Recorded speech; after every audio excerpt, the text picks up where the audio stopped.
In today's video, we're going to talk about why neutering your Akita isn't going to produce the behavioral change that you're hoping for. So let's get into it. There are a lot of great resources online to learn about your Akita, from Facebook groups, online forums, Reddit, Instagram. And one of the comments or questions I see pop up all the time on these platforms is people asking if neutering is going to fix their dog's aggression, or if it's going to help the dog calm down, or if neutering the dog is going to make them get along with a cat or another animal.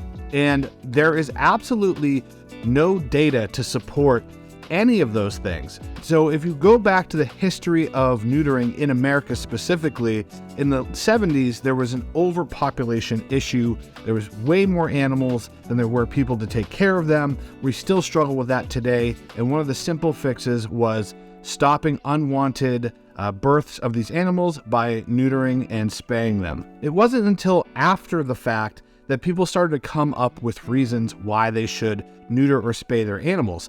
Now, if you think about the kind of stereotype of testosterone, we often think of like the steroided up guy who's using drugs and he's over aggressive and he's mean and touchy and has a short fuse. And so we think that by neutering our dog, their testosterone is going to lower and we'll get rid of some of those qualities, but that is not at all accurate. The first thing you need to consider is that when we neuter a dog, we are taking away their natural testosterone levels. So if you look at people's behavior with additional testosterone, like in humans who are using something like a performance enhancing drug, they have a normal testosterone level and then they're adding more testosterone. So they're above the normal level. To say that testosterone creates aggression would mean that all people who have testosterone in their body, natural levels, would be overly aggressive. And both men and women have testosterone, and we know that normal men and women aren't overly aggressive by nature. That's just a natural function of hormone production to have some testosterone in your body. So you aren't stopping your dog from having super high levels of testosterone. By neutering, you're actually lowering them from normal levels of testosterone. The other thing you want to consider is that the prey drive is not testosterone driven, right? What is prey drive?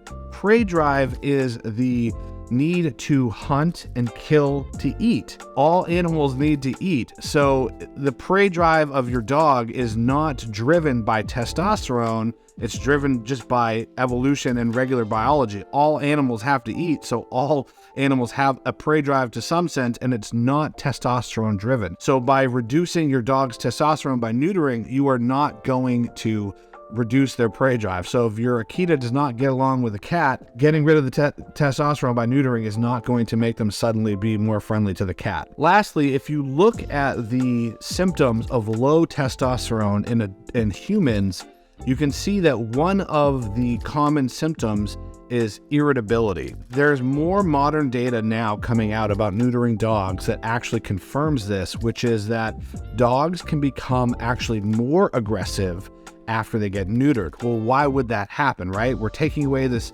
hormone that supposedly creates aggression. Why would it make the dog more aggressive when we reduce that testosterone level? Well, the reason is testosterone is really beneficial in both humans and in animals for confidence. So if you've ever known somebody who really lacked confidence, sometimes they overcompensate by being mean or aggressive. And it's the same way in dogs. When you neuter a dog, they have a lower testosterone, and now they have less confidence, and so now they have more fear-based aggression to compensate for that lack of confidence. This is something that I noticed right away in Haga after we had him neutered. Immediately, he became more standoffish to strangers. He became more aggressive towards other dogs that he was previously friendly with. He became more protective of the home. And I think some of that was just natural maturity, but I think a part of it was also the neutering. We've previously done a whole video on neutering, mostly what that experience was like, and if you're going to go through with it, what to expect. And I highly suggest watching that video if you haven't seen it yet. And I'm not necessarily 100% against neutering. I will say that in retrospect, I probably would have just gone with vasectomy for my dog, which can be hard to find a vet to do that. But knowing what I know now, I probably would opt not to neuter.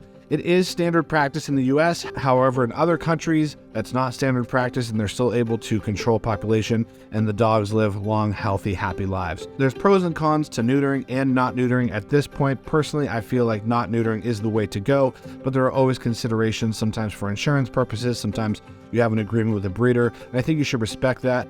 I don't think it's going to drastically change the outcome of your Akita's life, but it's just not the behavioral fix that many people believe it to be. The scientific data is not there to support it, and there's plenty of anecdotal experience to say otherwise as well. If you thought this video was helpful, watch this video right now about neutering. And if you also have a new Akita puppy at home, check out this one over here. You're gonna wanna watch this right away.